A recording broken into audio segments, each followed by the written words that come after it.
It is time for This Week in the Lakeville Journal, and we also sometimes include stories from the Millington News. We have Janet Manco with us again this morning. Good morning, Janet. Good morning. And we have Cynthia with us. Good morning, Cynthia. Good morning. All right. What you sound awful cheery this morning, Cynthia. I'm trying to pretend it's not autumn almost. Yeah. At least we didn't have a frost. And that it's not pitch dark. Yeah, it's coming. It's coming, ladies. It's coming. It's coming very soon. I think it's here. Yeah. All right. Well, we'll go right to the front page of the Lakeville Journal, and something that we talked about last week, and of course, I know all the people that put it together, and that is every year on Patriot Day, September 11th in North Canaan at St. Joseph Church. I think they put on one of the most dignified events that I've seen in this, and there's no selling, there's no huge speeches or anything like that. The church is open for 24 hours. They have different masses, but they also read the names of the people who died and who served. It really is a really nice ceremony to honor the date and the people that lost their lives that day. Right, out in front of St. Joseph's Church, which I think is called St. Martin of Tours Parish now. And it's I hate to say it, it's almost more moving now that it's been so long to see that people still remember it and still honor it and are so respectful of it. Lee Collins always comes out and plays the bagpipe. Usually they have a cannon fire. This year they had the VFW from Torrington come and they did a rifle salute. And they do the salutes for the times when the different planes hit the different spots on the morning of September 11th, 2001. So thanks to all the people who volunteer for that. And the thing I like about it is, even in a political year, it's not allowed to be politicized. That's not what it's about. It's just solely dedicated, and it's a peaceful, quiet 24 hours that you can go anytime you want and observe and honor those that have given their lives. It really is. They do a great job in setting it up each year. And for young people who actually don't remember it, there's a whole exhibition of what happened on that day with, panels with photos and stuff. All right, and you have a nice color picture right there on the front page of the Lakeville Journal. The Kent Falls State Park finally opening for the season and getting set to close for the season. I know, right? I think that they opened on September 11th very quietly. There was a small announcement on the EEP website, and Lance Christensen, our photographer, is all of us eager to get out. And he said there were state police or NCON officers at the entrance to the park, and if you're a Connecticut resident, he said, they told you could enter free. And he wasn't sure if that meant that there was a fee if you were from out of state, but there was a lot of, as was the case at all Connecticut state parks this summer, there was a lot of overcrowding. And a lot of parks were closed. As soon as their parking lots were filled, the state would close them off. So if you go to the DEP website, it's just like close. So they're trying to keep numbers down there. It's a beautiful time of year to go to Kent Falls. It's not buggy right now. It's cool but not cold, and the leaves are starting to turn. All right. And you have a very interesting story that I did an interview with just very briefly with a federal person, and funds for towns to help with the election. And when you take a look at the grants that are given to help with the elections this particular year, it's amazing. It's about $2,000 to $3,000 for each town. Basically, the total grants that come in. These people that work the polls and work the elections, it's a thankless job. But I guess any money to help support what's going to happen this year is found money, simply because we're expecting absentee ballots, and it's going to be slightly different this year. Right, and we like Secretary of the State Denise Merrill for having at least made the effort to pull together all these grants, which, as anybody knows who's tried to get a grant, is not easy and takes a lot of legwork. So they have at least, as you said, it's a few $1,000s, but I think that everybody appreciates being remembered and being thanked. This is a year when it's very difficult to get poll workers, because a lot of our poll workers are older and have health risks and don't want to be exposed to every single person that comes into town hall to vote. And I actually don't know what the protocol is going to be on if you want to come in and vote and you refuse to wear a mask. Like, I'm not actually sure how that's going to look. But we'll hope that that's not an issue. And for people who want to vote absentee, reminders that there are ballot collection boxes now outside of polling places and town halls, and that you're being encouraged to get your vote in as soon as possible. I think absentee ballots went out between September 8th and 11th, but I believe you can still get them. And there's another registration session for all of our registrars on September 29th. We have the listing. All the towns except North Canaan sent us in their times, but I think you can call Canaan Town Hall and find out what your registration time is. And it's right. It's right there on the lower right-hand side of the front page. Register to vote on the 29th, and you have Cornwall, Canaan, Kent, Salisbury, Sharon there. So it's right there as well. But also underneath the state and federal fund story, which you put together, Cynthia, Patrick Sullivan has a detailed story how to vote absentee, how to vote safely, and stuff during the election as well. Right. And don't be shy to go and ask for your absentee ballot if you want it. No, absolutely not. A story that I talked about earlier last week when I got the press release, the former Kildonan School is now basically joined up with the Marvelwood School in Kent, and that offers a new slant and a new opportunity for learning with students that have those learning challenges that people were afraid would go away when Kildonan went away. And this is one of those stories that makes us very happy that we have our partner in the Millerton News, which has been covering the closing of Kildonan for a couple of years now. So Diana King, who was the founder of the school and an amazing woman, had founded the school in Armenia for students with dyslexia. That was bad enough that it was a challenge to them to be able to learn. And when she died in 2018, the school lost its rudder to some degree and was having trouble raising the funds to keep the school going. And to their credit, they've made a partnership with the Marvelwood School in Kent, which is where my daughter went, a really excellent little jewel of a school. It used to be in the town of Cornwall. We have a little bit of history on both schools in this article. So Kildonan, specialist in teaching students with learning challenges. Marvelwood, which has always had a really excellent support program for students who have particularly language challenges if they're coming from a foreign country, but also learning disabilities is very much set up on a teaching one-to-one. So the Kildonan teachers who are trained in this Orton-Gillingham method are now going to be part of the Marvelwood School's learning support system.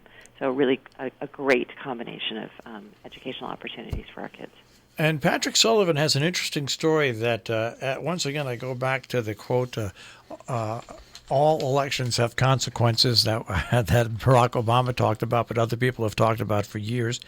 And that's the Connecticut Republican Party asking for more voice in state politics. But, once again, when voters decide and they pick a party to run both, to be the majority in both ends of government in the House, it really is very hard on the minority party. It's just a fact of life. Right. And so the state Republicans from this region every year have a fundraising and, meet the candidates kind of event at the Fife and Drum in Kent. And they had delayed theirs until last week, and they had gathered there. And, our state senator is Republican, and we're not seeing a ton of his opponent up here yet. But we will, of course, reach out and profile him in advance of the election, as we will with all our candidates. But, an opportunity for the Republicans to kind of gather together and talk to the voters in their party. All right, inside the paper, and if ever this shows if you're going to peacefully protest, it's a wonderful thing.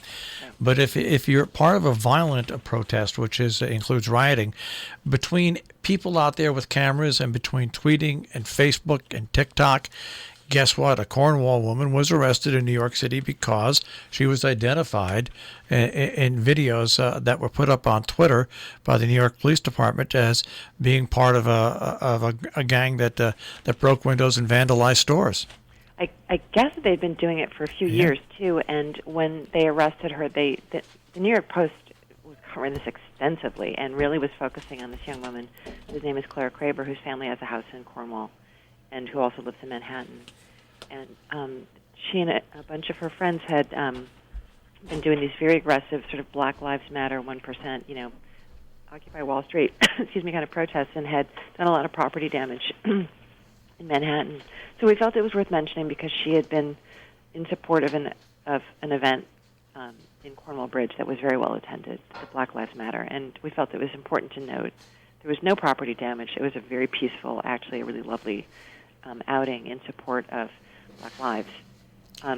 But we did feel it was also incumbent on us to mention it. And a beautiful photo of her by Laszlo Gerstner. If you go to the New York Post from Saturday, September 12th, right on the front page, Little Red Rioting Hood was hot to Trotsky.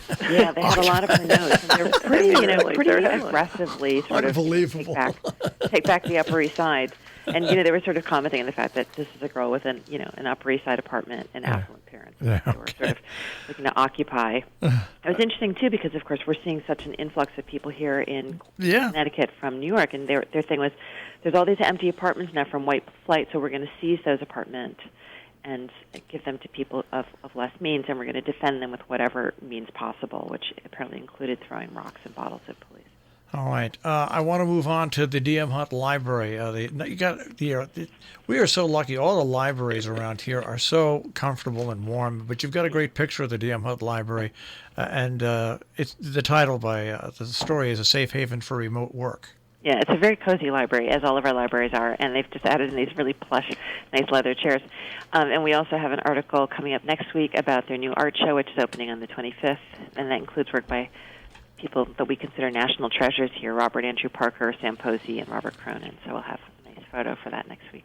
And with all the worry about social distancing, Ed is a great picture of the Cornwall Consolidated School you have there, finding fun in social distancing with the desks. And you sometimes forget how dedicated teachers are and how much they actually love their students. I personally think that it would be very hard to be a teacher because, I wouldn't say that that I'm super great with small children, but, people who are teachers really are amazing human beings and wanted to make sure that these children feel welcome and safe coming back. And they decorated the desks in every room at Cornwall Consolidated School as spaceships and submarines. And, who wouldn't want to go to school in an environment like that? It's so great.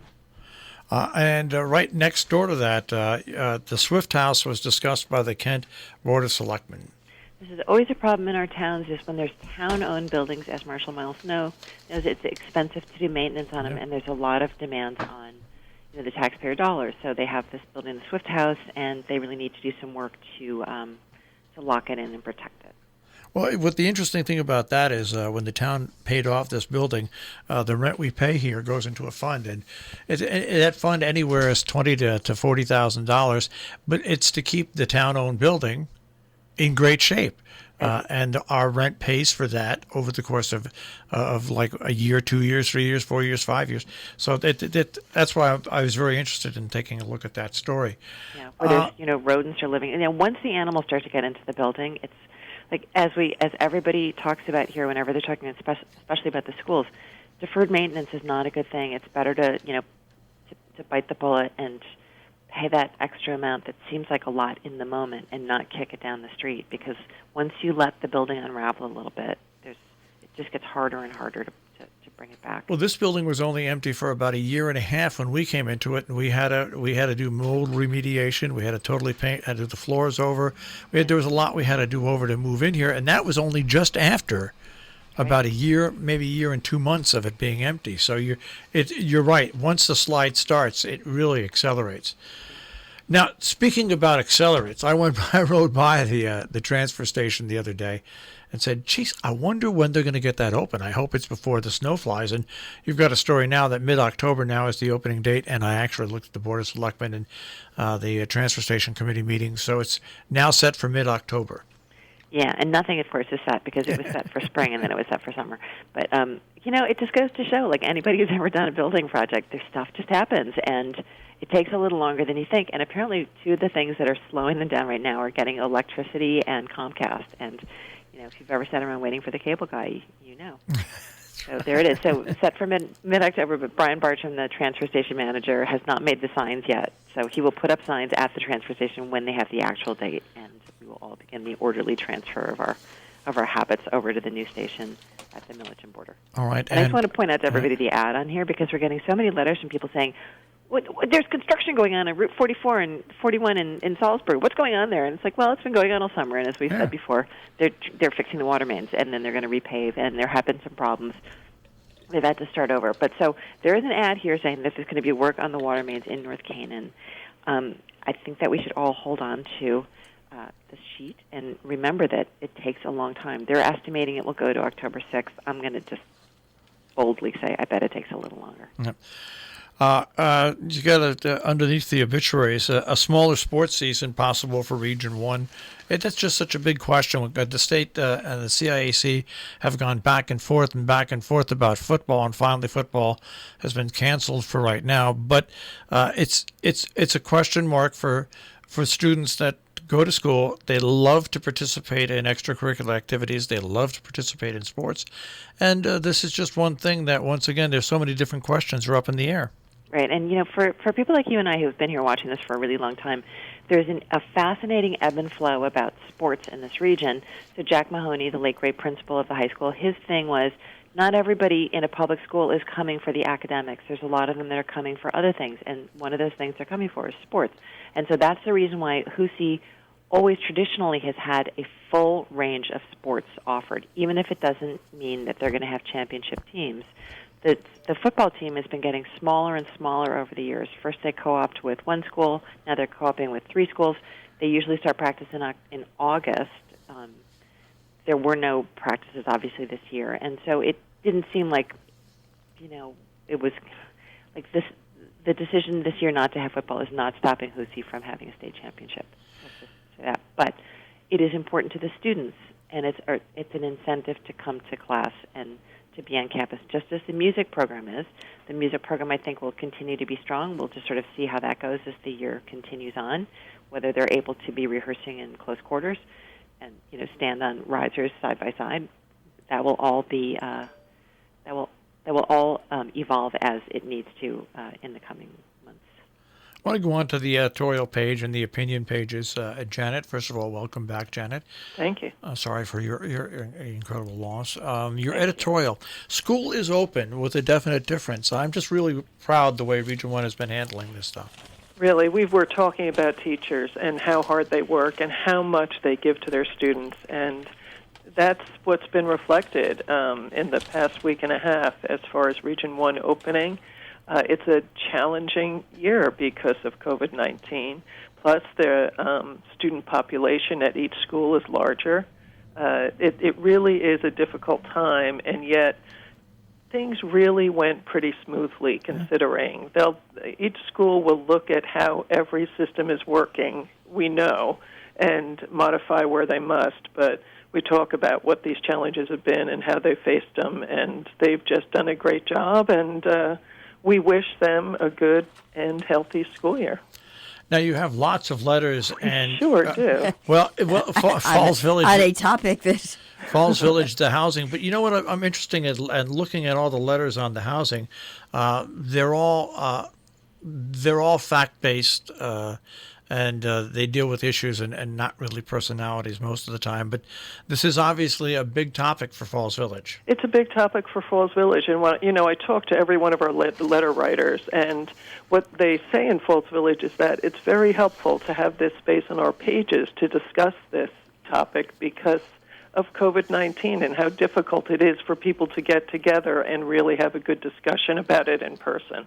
So this is what they're doing, and it's a goal on our page not to have any personal attacks in relation to any topic, even politics, and rather to have things be fact-based, and, they don't have to be dry. They can certainly have lots of personality, but not personal attacks. So that is always our goal. And you're right. Each one of these letters really makes good points and points that will be answered as time goes on. And we're glad to be able to be here to give them the opportunity to do that. And we do have other letters too, political, etc. And a great column by Carol Asher, Facing COVID-19 and the Election in Connecticut, and really an excellent Turning Back the Pages by Norma. Every week she puts together quite a few items. We don't usually have space for them, but it just worked out this week. I was able to get everything in, and really fascinating. And just the wording is always so fun to read. That reflects the era. And the one letter that really stood out to me, adult daycare being vital in our region. Yes. Of course, that's in response to the Gear Adult Day Center closing down. And this is from Pat Glennon, who was a director there. When it was the Gateway Adult Day Center. It's so hard. I don't think people realize the amount of expenses that Gear, Noble Horizons, Sharon Healthcare Center. I mean, the additional expenses that they've had to incur and precautions that have to take.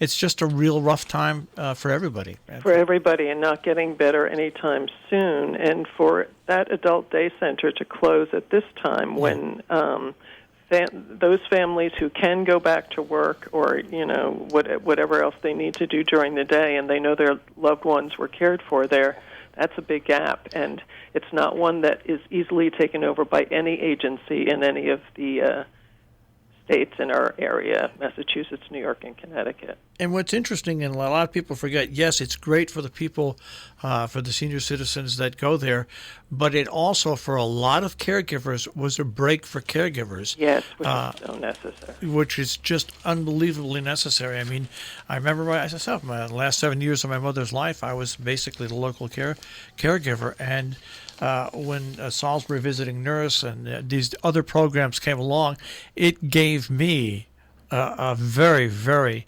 needed break. Everybody needs a respite, and the ripple effect is also critical because people who use that so that they could then go out and work. Everybody has put together their schedules with as best they can, but it makes life really tricky. Yeah, and part of what a place like the Gear Adult Day Center could do is not only give caregivers a break, but give them support. Yep. As they're facing things, they don't know what direction their loved one is going, and these are professionals who can really help. So be aware, places like the Visiting Nurse Association and other agencies are going to be more overwhelmed than ever because people who previously were able to use the Adult Day Center are looking for other help.